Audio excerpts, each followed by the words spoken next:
Estamos retornando com o programa Velha Nova Friburgo. Nosso convidado hoje é Renato Abirramer. Renato, a gente falou do seu avô, do seu pai, uma trajetória, seu hábito, né, bem interessante. Foi até colega de consultório, né, de Galdino do Vale Filho, né, bem interessante. A gente tem, assim, falar um pouquinho dessa questão da saúde, né? A saúde, antigamente, a gente não tinha muito essa figura do Estado, aí eu estou falando aí início do século XX. Então, começou, até uma colinha aqui do Juca, a gente começou com uma iniciativa de pessoas particulares, né? Você até citou Trajano de Almeida, Silvio Rangel e várias outras pessoas. E a gente tem a criação aqui em 1918 da Associação de Caridade, né? Que é a Associação de Caridade Nova Friburgo, que vai dar origem ao Hospital Santo Antônio, é isso mesmo.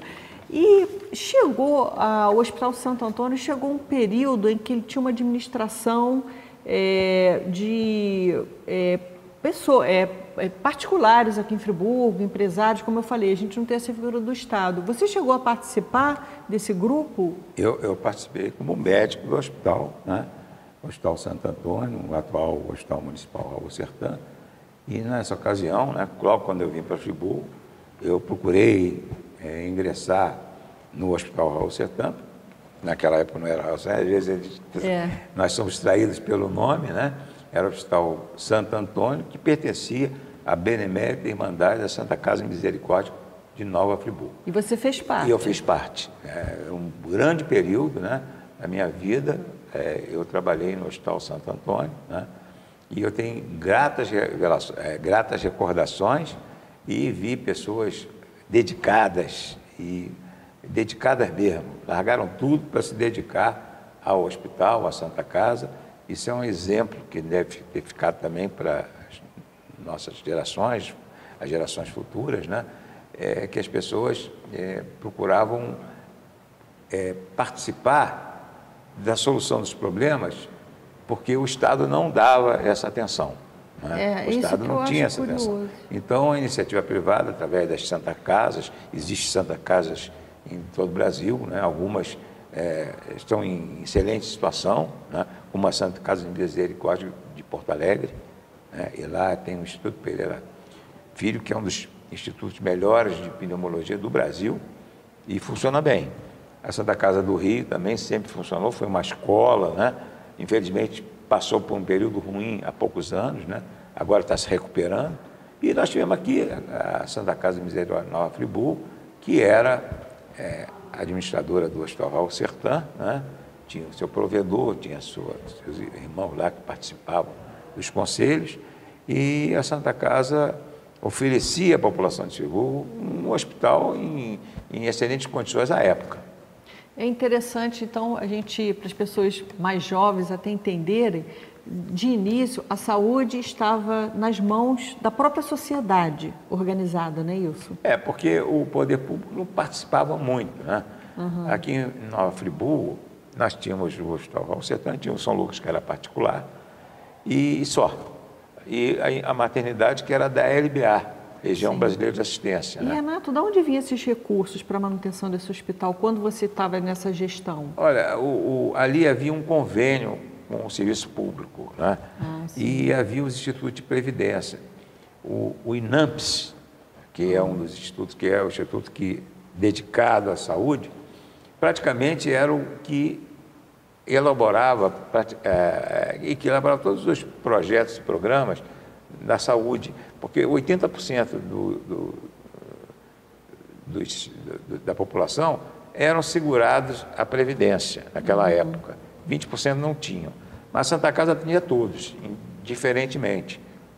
Os não pagantes, né, aqueles que não tinham nenhuma condição. Principalmente. A Santa Casa atendia. E tinha um convênio com o INAMPS, né? E esse convênio que mantinha o hospital funcionando. Agora, né? Quando tinha essa Santa Casa, o prédio era onde? Não era onde hoje é o Raul Sertã? Essa época eu não peguei esse prédio, mas eu só peguei... Você é mais jovem, né? Eu só peguei depois de... Quando já era... A Santa Casa era, antigamente, na rua Governador Portela. Aí você vai falar eu nem sei onde é essa. Também não. A Rua Governador Portela é a atual Rua José Eugênio Milha. Ah, sim. José Eugênio Milha. Então, naquele pedaço ali, ligando a Rua Augusto Cardoso, a esquina da Rua Augusto, onde tem o posto de saúde, na parte de trás ali, daquele antigo posto de saúde, ali Governador Portela, na entrada quase da casa do Roosevelt ali, na Rua Helênio Verani, né? Ali era a Santa Casa. Onde tem um prédio lá, né? hoje. Né? E que tinha uma figura desses homens importantes de Friburgo. Um a gente deve se destacar, que é o nome de Acácio Borges. Esse Acácio Borges, juntamente com Álvaro Dutra, Trajano de Almeida, esse pessoal todo, eles trabalharam muito pela Santa Casa. E como o Renato falou, a Santa Casa, ela dependia da Previdência Social, mas a Previdência Social só foi criada depois de 40, né? Na década de 40 para 45. Vargas, né? E, então, havia também, conforme ele está falando, convênios, e tinha as irmãs de caridade, congregações religiosas que davam a parte de assistência, né? Como fazia com o Sanatório Naval também, né? Os planos de saúde vieram muito depois, né? Então a Santa Casa, ela teve um trabalho muito importante. Renato, por exemplo, foi grande amigo de um médico que se deu muito ao Hospital Santo Antônio, que foi Rui Machado, né, Renato? Eu quero foi bom ressaltar isso, a figura do querido amigo, saudoso amigo, doutor Rui Mendes Machado, que foi ele que me levou para o Hospital Raul Sertã. Naquela época, sempre falo Hospital Raul Sertã, mas era Santo Antônio. Santo Antônio. O Rui, ele se dedicou de corpo e alma ao hospital, né? Ele era o chefe da clínica médica, depois passou a ser diretor médico, e eu assumi a chefia da clínica médica.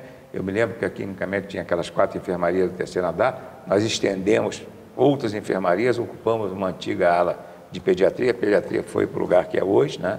Foi construída uma nova ala, e a clínica médica, naquela época, se destacava por ter excelentes médicos, né?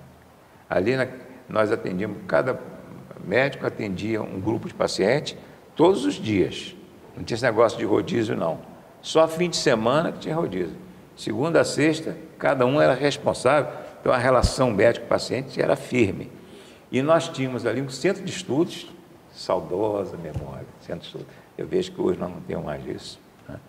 E toda semana nós tínhamos reunião do centro de estudo, algumas com 60%, 70% de participantes.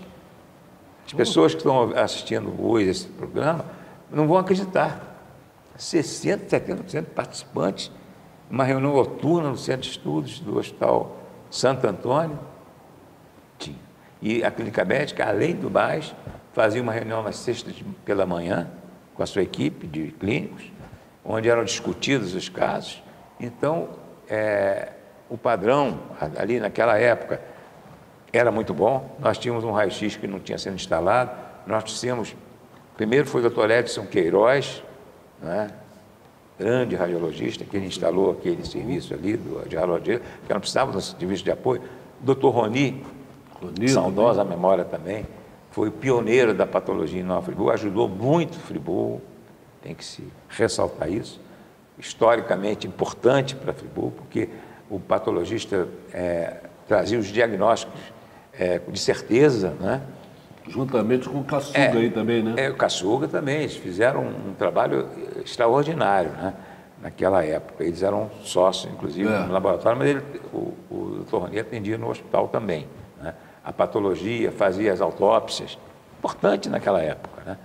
E as reuniões clínicas eram feitas, não é? Toda semana, exigia ali, na chefia, a gente exigia o cumprimento daquelas normas, protocolos, rotinas, e eu trazendo a radiologia, lembrando, né, depois do Edson Queiroz, ele instalou um serviço próprio, particular, né, ali no Paissandu, né, tinha uma clínica no Paissandu, e veio depois o Edson Marchiori, radiologista. Edson Marchiori hoje é considerado professor titular de radiologia da UFRJ, da UF, né, é considerado dos melhores radiologistas do Brasil.